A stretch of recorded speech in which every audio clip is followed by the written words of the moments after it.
आज जो हमारे पास पहली कहानी आई है, ये जिन भाई ने हमारे साथ शेयर की है, उन्होंने अपना नाम डिस्क्लोज़ करने से मना किया है, तो हम उनकी बात को रिस्पेक्ट करेंगे और उनका नाम डिस्क्लोज़ नहीं करेंगे। लेकिन कुछ अर्सा पहले उनके घर में कुछ ऐसे अजीबोगरीब सिलसिले शुरू हो गए थे जो काफ़ी नाकाबिले फरामोश थे, जो कि मेडिकली उनको ना एक्सप्लेन नहीं किया जा रहा था, क्योंकि मेडिकल रिपोर्ट सारी ठीक आ रही थी। जब पता करते थे, डॉक्टर से रुजू करते थे, तो सब कुछ मामला ठीक होता था। लेकिन एट द एंड जब घर में सारे प्रेजेंट होते थे घर वाले, तब उनको महसूस होता था कि उनके अलावा भी उनके साथ कोई है जो उन्हें दिखाई नहीं देता, लेकिन वो उन घर वालों को ज़रूर देख सकता है। और इस सब का इम्पैक्ट डायरेक्टली वो जो घर की वालिदा थी उनके ऊपर हो रहा था। अब स्टोरी क्या है? स्टोरी के अंदर प्लॉट ट्विस्ट ये है कि हमारे पास आज एक वीडियो भी आई है स्टोरी के अंदर, जो हम स्टोरी के दौरान चलाएंगे, जिसमें कुछ बहुत ही क्रीपी सी चीज़ देखने को मिली है। और मैं आप लोगों से जानना चाहूँगा कि व्हाट डू यू थिंक कि वो चीज़ क्या हो सकती है। अस्सलाम वालेकुम, I am Dude Horror and welcome to another episode of horror stories, जहाँ मैं आप लोगों की भेजी हुई हॉरर स्टोरीज को नरेट करता हूँ। सो अगर आपके पास भी कोई हॉरर स्टोरी है शेयर करने के लिए, तो आप आइदर व्हाट्सएप या फिर ईमेल के थ्रू अपनी स्टोरीज लिखकर शेयर कर सकते हैं। बढ़ते हैं आज की पहली कहानी की तरफ।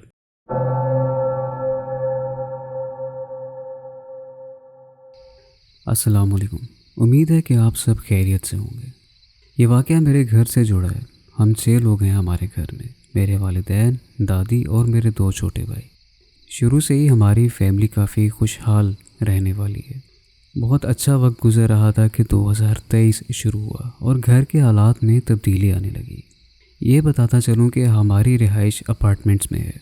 मार्च 2023 को जो मेरी इंगेजमेंट थी वो टूट गई। इसके बाद से मेरी वालिदा बहुत बीमार रहने लगी।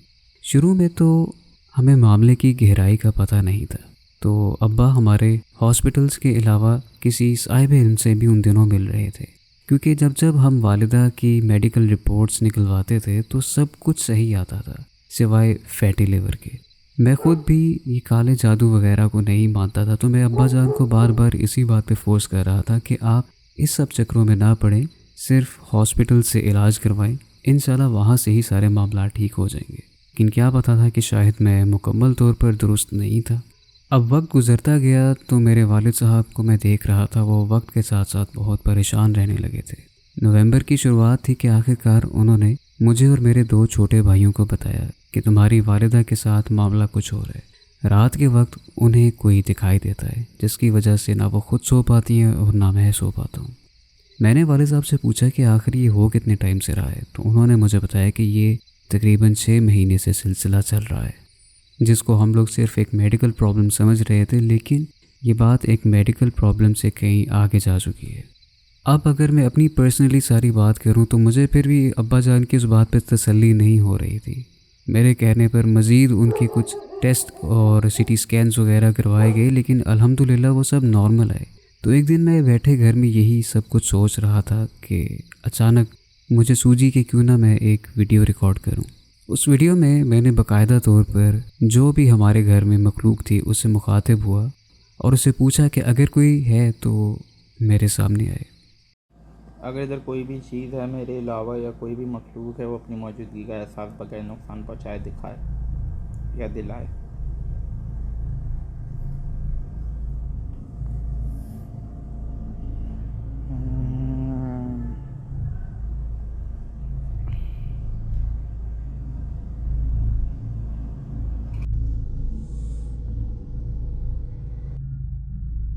बस ये वीडियो जब मैंने एनालाइज करके देखी तो मैं काफ़ी परेशान हो गया। अब्बा जान को बताया, उसके बाद रूहानी इलाज के ऊपर भी ज़ोर दिया गया, लेकिन अम्मी की हालत और ख़राब होती रही। वो हमारे पास आके काफ़ी इमोशनल बातें करती थी, कभी रो पड़ती थी तो कभी अचानक बहुत ज़्यादा गुस्सा करने लग जाती थी। साथ में हमने मेडिकल ट्रीटमेंट भी कंटिन्यू रखा हुआ था।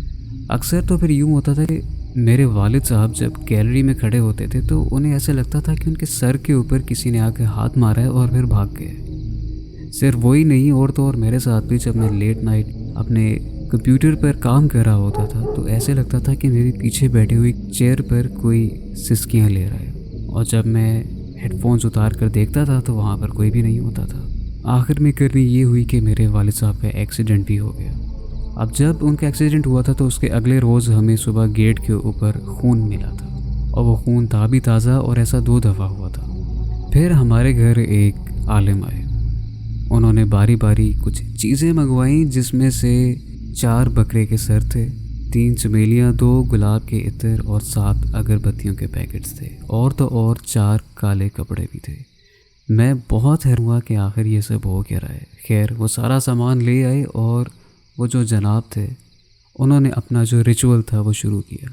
एक चाकू लिया जिससे उन्होंने एक इशार बना दिया। अब जब उन्होंने वो सर्कल सा बनाया, उस चाकू के थ्रू चीखने चिल्लाने की आवाज़ आई, और उसके बाद वो जो अपने कलमात पढ़ रहे थे, तकरीबन उन्होंने 4 घंटे तक उन्हीं कलमात को पढ़ा। और फिर इशा की नमाज का वक्त हो गया और फिर उन्होंने उन अगरबत्तियों को जलाया, और जो बकरे के सर थे वो मंगवाए गए, और न जाने उसके अंदर उन्होंने किस किस्म के ढेरों तावीज़ भरे और काले कपड़े में लपेट के चमेली और गुलाब का इत्र उनके ऊपर छिड़क दिया और एक शॉपर में बंद कर दिया। फिर उन्होंने हमें हिदायत दी कि इन्हें 2 दरिया के समंदर में जाकर फेंक दो।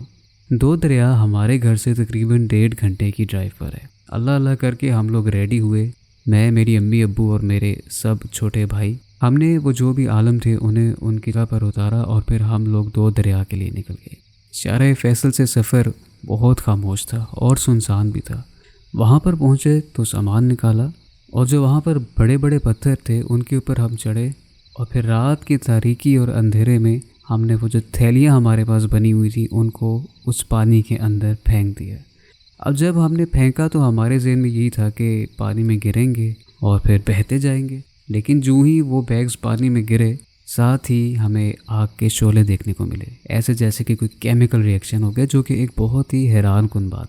अब जब ये रिचुअल हमने पूरी तरह से परफॉर्म कर लिया, उसके बाद सब कुछ ठीक होने लगा। हमारी ज़िंदगी दोबारा से खुशहाल हो गई और सब कुछ पहले की तरह नॉर्मल हो गया। इस वाक़े के बाद मैं अल्लाह ताला के बहुत करीब हुआ। लेकिन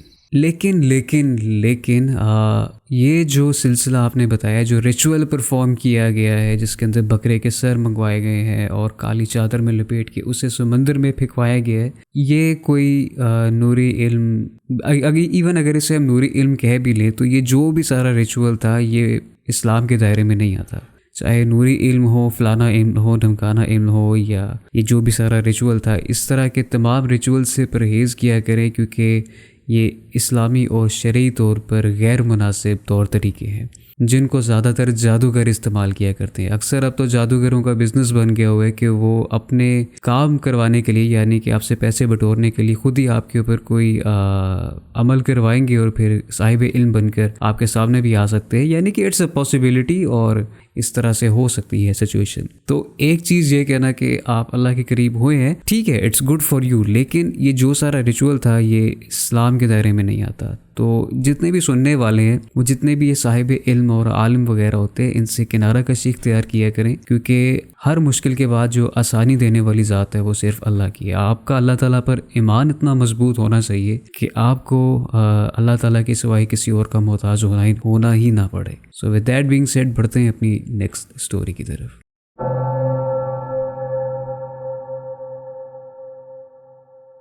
मेरा नाम माज है और मेरी उम्र तकरीबन 16 साल है। मैं आपकी वीडियोस बहुत शुरू से देख रहा हूँ। तो कहानी कुछ इस तरह से है कि मैं और मेरी फैमिली पहले कराची में रहते थे, और मेरे अब्बा जान की पोस्टिंग की वजह से हमें फिर इस्लामाबाद के इलाके PWD में शिफ्ट होना पड़ा। हमने एक डीलर से बात की कि जिसने हमें बहुत कम कीमत पर एक घर दिखाया, जो कि शुरुआत में हम सभी के लिए काफ़ी अजीब बात थी। हमें लगा कम कीमत होगा तो घर की हालत भी खस्ता होगी, जबकि ऐसा बिल्कुल नहीं था। हम भी खुश थे कि इस्लामाबाद में आते ही इतनी कम कीमत पर घर मिल गया है। खैर, हम लोग उस घर में शिफ्ट हो गए। जिस दिन हम लोग वहाँ पर शिफ्ट हुए, उसके 1 हफ्ते बाद हमारे घर में कुछ पानी सा गिरा हुआ मिला। सबसे पहले मुझे मिला तो मुझे यही लगा कि कहीं बिल्ली ने पेशाब ना कर दिया हो, क्योंकि गर्मियों का मौसम था। तो फिर मेरी वालिदा ने उसे साफ़ कर दिया। अब ये एक बार तो हुआ, समझ में आती है, लेकिन ये काम बार बार होने लगा। पर एक दफ़ा मैंने तंग आकर घर की सारी खिड़कियों और दरवाज़ों को बंद कर दिया। अब इस तरह का काम होने का कोई खदशा नहीं था, लेकिन हैरान कुन बात यही थी कि ये काम दोबारा हुआ। दोबारा मेरे पेरेंट्स के कमरे के कोने में बहुत ज़्यादा मिक़दार में वो पानी मिला। मैं हकीकतन बहुत ज़्यादा डर और सहम गया, और मेरे वालिदैन की भी यही हालत थी। आहिस्ता आहिस्ता हमें एहसास हुआ कि हमारे इस घर में हमारे अलावा और भी कोई रहता है। जिसे हम नहीं देख सकते लेकिन वो हमें देख सकता है। दिन गुजरते गए और हमारा रात का सोना भी हराम हो गया। खौफ का आलम ये था कि अब हम सारे ही एक कमरे में सोने लगे थे। एक दिन मुझे याद है कि मैं और मेरी वालिदा इसी चीज़ से रिलेटेड बात कर रहे थे कि अचानक पीछे से ज़ोरदार खिड़की बंद होने की आवाज़ आई। और वो खिड़की थी भी इस जगह पर कि वहाँ हवा का कोई अंदेशा नहीं था। दिन गुजरते गए और हमने फिर उस घर के पुराने मालिक मकान को बुलाया, उसे सारी तफसील बताई तो उन्होंने वक्त दिया और किसी साहिब इल्म को बुलाया। उस दिन मेरे वालिद साहब कश्मीर जा चुके थे हमारे, क्योंकि गांव कश्मीर में है, तो घर में सिर्फ मैं था। खैर वो साहिब इल्म घर में आए, उन्होंने घर का जायज़ा लिया। उस साहिब इल्म के साथ उस वक्त मैं था और घर का मालिक मकान था। एकदम से उन्होंने रिक्वेस्ट की कि कमरे से सारे बाहर चले जाएं। अब मैं भी मालिक मकान के साथ कमरे से बाहर जा ही रहा था कि उन्होंने मुझे रोक लिया। उस कमरे में उन्होंने मुझसे कहा कि अब मैं अपनी आंखें बंद करूं ताकि वो मुझ पर कुछ पढ़ के फूंकेंगे, और ऐसा ही हुआ। जब मैंने अपनी आंखें बंद की उन्होंने मुझ पर कुछ पढ़ के फूंका, जिसके बाद उन्होंने मुझसे सवाल किया कि क्या तुम्हें कुछ नज़र आ रहा है। तो मैंने उन्हें जवाब दिया कि फ़िलहाल तो मुझे सिर्फ अंधेरा नज़र आ रहा है। लेकिन थोड़ी ही देर बाद मैंने गौर किया तो मुझे उस अंधेरे में कुछ रोशनियाँ नज़र आईं, और एक रोशनी तो ऐसी थी जो साइज़ में बड़ी हो रही थी और मुझे मेरे करीब आते नज़र आ रही थी। कहानी इस तरह अगर बताता जाऊंगा तफसील में तो बहुत लंबी हो जाएगी।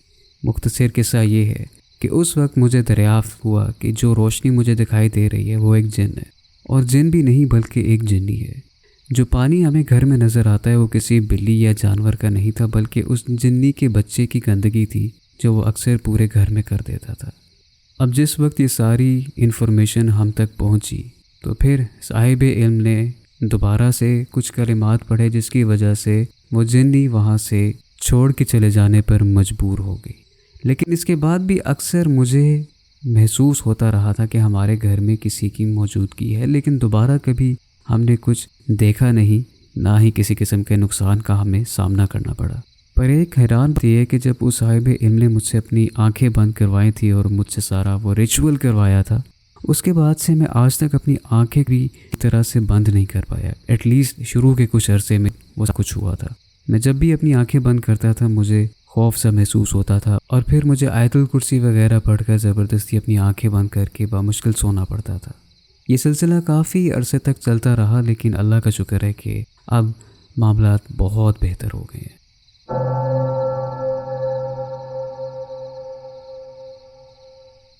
अस्सलाम वालेकुम सनावर भाई, आपको और आपके सभी चाहने वालों को रमज़ान मुबारक। आपकी स्टोरीज़ मेरे तकरीबन सारे घर वाले काफ़ी शौक़ से सुनते हैं और आपकी नए वीडियोस के आने का इंतज़ार करते हैं। इसी तरह आपकी स्टोरीज़ का जिक्र मैंने अपनी नानी और खाला से भी किया, तो क्योंकि उन्हें भी ऐसे डरावने किस्से और वाक़यात पसंद हैं तो उन्होंने भी अपने कुछ वाक़े शेयर कर दिए। वैसे तो बहुत ज़्यादा वाक़यात हैं जो पेश आए, कभी खाला के साथ, कभी नानी के साथ, कभी मामू के साथ, तो सोचा कि अब टाइम टू टाइम आपके साथ शेयर किया करूँगी। ये वाक़या मेरी नानी का है। पेशावर से शिफ्ट होने के बाद काफ़ी अरसा हो गया था कि मेरी नानी नाना कराची के मीरपुर ख़ास में रहते थे। जब वो लोग वहाँ पर शिफ्ट हुए तो शुरुआत में नाना ने ट्रक्स का कारोबार शुरू किया था और उसी में मसरूफ़ भी रहते थे। और ये भी बताती चलूँ कि नाना काफ़ी सख्त मिजाज के थे और उस वक्त नानी के सिर्फ 3 ही बच्चे थे जो तब काफ़ी छोटे थे, और नानी घर पर अकेले रहती थी उन बच्चों के साथ, क्योंकि नाना उस वक्त ज़्यादातर अपने कारोबार के सिलसिले में बाहर रहते थे और बहुत देर से घर आते थे। एक रात नानी को बहुत तेज़ बुखार हो रहा था और बच्चे क्योंकि छोटे थे तो सब सो रहे थे। नानी को बुखार की वजह से नींद नहीं आ रही थी और साथ ही साथ उन्हें सर में दर्द भी हो रहा था, जिसकी वजह से चीज़ें धुंधली दिखाई दे रही थी। तो नानी चारपाई पर लेटी हुई थी कमरे में कि उन्होंने देखा कि उनके सर की जानिब एक लंबे से कद का बुजुर्ग शख्स आया है, जिसने सफ़ेद लिबास ओढ़ा हुआ था और लंबी पगड़ी भी पहनी हुई थी, और आकर नानी के सिरहाने खड़े होकर उनका सर दबाने लग गया। नानी उम्र में क्योंकि छोटी थी तो बहुत डर गई और सहम गई। उन्होंने डर के मारे आंखें ही बंद कर ली और वो बुज़ुर्ग शख्स कॉन्टीन्यूसली उनका सर दबा रहा था और सिर्फ इतना कहा कि इस आदमी को सिर्फ अपने ट्रकों की फ़िक्र है, इस बच्ची की उसे कोई परवाह नहीं। तो नानी समझ गई कि ये नाना की बात कर रहे हैं। साथ ही वो बुज़ुर्ग कुछ कुरानी आयात भी पढ़ रहे थे, जो पढ़ते पढ़ते वो मेरी नानी के ऊपर दम कर रहे थे اور حالانکہ نانی کو اس وقت ڈر بھی لگ رہا تھا، پھر بھی انہوں نے اپنی ہلکی سی آنکھیں کھول کر اس بزرگ کو دیکھنے کی کوشش کی تو وہ بزرگ سبق پڑھتے پڑھتے افسوس میں سر ہلا رہے تھے۔ اور جب اس بزرگ کو محسوس ہوا کہ نانی جان انہیں دیکھ رہی ہیں تو وہ ایک دم دھواں ہو کر غائب ہو گئے۔ اور نانی کہتی ہیں کہ اس بزرگ کی قرآنی آیات پڑھنے کی وجہ سے ایک دم جو آرام آیا تھا وہ لاجواب تھا کہ سر کا درد بالکل ٹھیک ہو گیا تھا اور بخار بھی ہلکا ہو گیا تھا، اور یہ سب کچھ بغیر کسی میڈیسن کے ہوا تھا۔ پھر اس واقعے کے بعد میری نانی بالکل بھی نہیں ڈری، کیونکہ انہیں احساس ہو گیا تھا کہ وہ مخلوق ہمدردی کے ناطے ان کی دیکھ بھال کر رہی تھی۔ وہ جو بھی مخلوق تھی وہ کوئی نیک بزرگ تھے، کیونکہ اگر شیاطین ہوتی تو وہ یقیناً میری نانی جان کو تنگ کرتے۔ میں یہ بھی بتاتی چلوں کہ میری نانی جان کی شادی بہت کم عمر میں ہوئی تھی اور بچے بھی کافی چھوٹی ہی عمر میں ہو گئے تھے۔ وہ گھر میں اکیلی رہتی تھی اور بچوں کو بھی اکیلی سنبھالتی تھی۔ اور تب جب ان کے ساتھ یہ واقعہ ہوا اور انہوں نے کافی بہادری کا مظاہرہ بھی کیا تو یہ میری نانی جان کی زندگی کا ایک ایسا واقعہ بن گیا جو وہ آج تک نہیں بھولی۔ میرا نام امیہ ہے اور میں آپ کی کہانیاں پچھلے 3 ماہ سے سن رہی ہوں۔ میرا تعلق راولپنڈی سے ہے اور یہاں پر آئے ہمیں تقریباً 5 سال ہونے والے ہیں۔ میرے بڑے بھائی ایئر فورس میں ہوتے ہیں اور ہم ان کے ساتھ سرکاری کوارٹرز میں رہتے ہیں۔ بلڈنگ 4 منزلہ ہے اور ہماری رہائش 3rd فلور پہ ہے۔ میں آپ کو بتاتی چلوں کہ تقریباً 4 ماہ سے ہمیں روز چھت سے آوازیں آتی ہیں، اتنی کہ ہم تمام گھر والے نیند سے بیدار ہو جاتے ہیں۔ رات کو 1 بجے کے ٹائم ان آوازوں کا سلسلہ شروع ہوتا ہے۔ آوازیں اس طرح کی آتی ہیں جیسے چھوٹے چھوٹے بچے دوڑ رہے ہوں یا پھر کوئی ہتھیار کا استعمال کر رہا ہو، جیسے کہ ہتھوڑے کا دیواروں پر بار بار مار کے، اور جیسے فرنیچر کو کوئی زور زور سے گھسیٹتا ہے۔ ہم ان آوازوں سے بہت پریشان ہیں۔ حیرت کی بات یہ ہے کہ ہمارے اوپر جس اپارٹمنٹ میں لوگ رہتے ہیں وہ صرف 2 میاں بیوی ہیں اور دونوں ہی جاب کرتے ہیں اور رات کو دیر سے گھر واپس آتے ہیں، جبکہ ان کے ساتھ کوئی بچے بھی نہیں ہیں۔ تو وہ آنٹی جب بھی اکثر ہمارے گھر آتی ہیں تو میری والدہ ان سے پوچھتی ہیں کہ آخر تمہارے گھر سے اتنا شور کیوں آتا ہے؟ تو وہ ہر بار ایک ہی جواب دیتی ہیں کہ ہمارے گھر میں تو کوئی بچہ بھی نہیں، تو پھر کون سا شور، کیسا شور اور ہمارے گھر سے کیوں آئے گا، جبکہ ہم تو رات کو دیر سے جاب سے واپس آتے ہیں۔ یہ سن کر میری والدہ خاموش ہو جاتی ہیں۔ لوگوں کا کہنا ہے کہ تقریباً آج سے 30 سال پہلے یہاں قبرستان ہوا کرتا تھا، اور ارد گرد سے پتہ کرنے کے بعد معلوم ہوا کہ یہاں اکثر اسی طرح کے واقعات ہوتے رہتے ہیں۔ جیسے اس جگہ موجود پارک میں رات کے وقت جہاں کوئی نظر نہیں آتا وہاں جھولے چلتے ہیں، بچوں کے ہنسنے کی آوازیں سنائی دیتی ہیں۔ یہ جو بھی مخلوق ہے اس نے ہمیں آج تک کوئی نقصان نہیں پہنچایا، اور یہ آوازیں آج بھی آتی رہتی ہیں، جس کی وجہ سے ہم لوگ سوچ میں پڑ جاتے ہیں کہ آخر ان آوازوں کی مین سورس کیا ہے۔ ہم تو 5 سال سے یہاں پہ رہ رہے ہیں، تو پھر یہ آوازیں پچھلے 4 ماہ سے ہی کیوں آ رہی ہیں؟ شاید یہاں جو بھی مخلوق ہے وہ اپنے ہونے کا احساس دلاتی رہتی ہے۔ امید کرتی ہوں کہ آپ سب کو یہ واقعہ پسند آیا ہوگا۔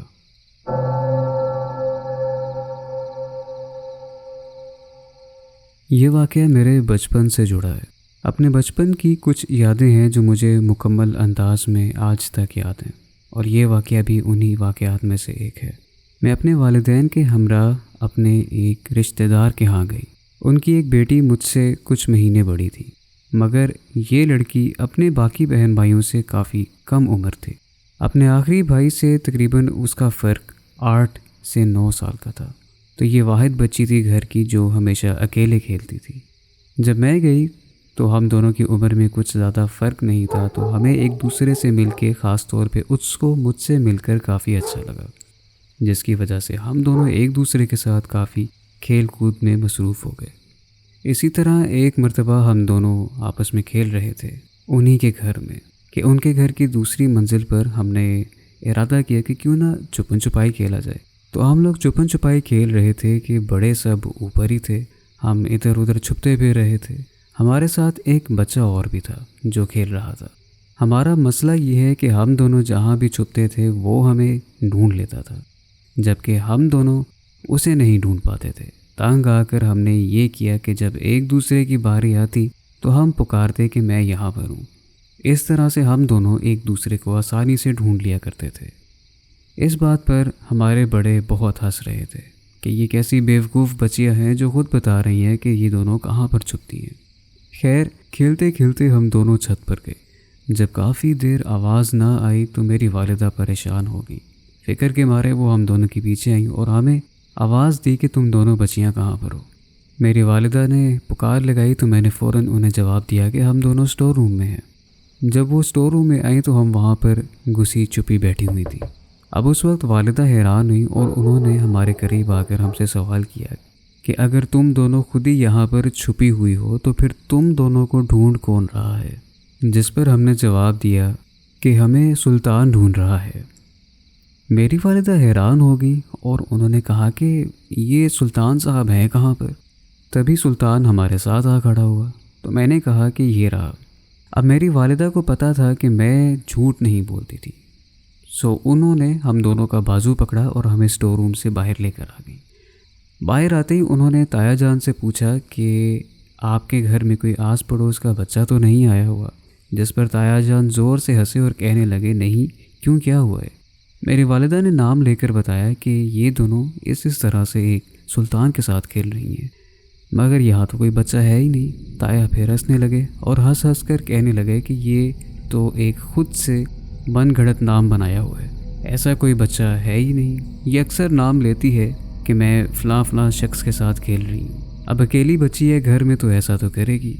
ये सब बातें मेरी उस कज़न के सामने हो रही थी और साथ ही साथ उस बच्चे सुल्तान के सामने भी, जो सिर्फ हमें नज़र आ रहा था। उस वक्त मेरी कज़न ने मुझसे कहा कि मैंने तुम्हें बताया था ना कि हमारी बात पर कोई यकीन नहीं करेगा। जिस पर वो बच्चा बोला कि अब मैं यहाँ से जा रहा हूँ। ये कहकर वो चला गया और उसके जाने का अंदाज़ भी कुछ इस तरह से था कि चलते चलते वो हमारी आंखों के सामने ही गायब हो गया। इस बात को मेरे वालिदैन ने मुझसे बाद में पूछा तो मैंने पटर अपनी सारी कहानी उनके सामने बयान कर दी। मेरी उस कज़न के वालिदैन ने तो नहीं, पर मेरी वालिदैन ने मेरी बात का यकीन कर लिया, क्योंकि अगर वो मेरी कज़न का ख़याली दोस्त था, नज़र तो सिर्फ उसे ही आना चाहिए था, लेकिन मैं उसे कैसे देख सकती थी। इसके बाद जब मैं अकेली बैठे खेला करती थी या खेलते हुए मैं बोलते नज़र आ जाती तो बड़ों में से कोई ना कोई पास आकर बैठ जाता और कुरेद कर पूछता कि किससे बातें कर रही हो, कोई नज़र तो नहीं आ रहा, ये वो। लेकिन वो दोस्त दोबारा कम अज़ कम मुझे नज़र नहीं आया। न जाने वो सब क्या था क्या नहीं, लेकिन ये एक ऐसा किस्सा है जो आज भी हम सब के लिए एक सवालिया निशान है। उम्मीद है कि आपको आज का एपिसोड पसंद आया होगा, और अगर पसंद आया है तो don't forget to like, subscribe and tap the bell notification because you never know what's coming. मिलते हैं आपसे अगले एपिसोड में, तब तक के लिए फ़ी अमान अल्लाह।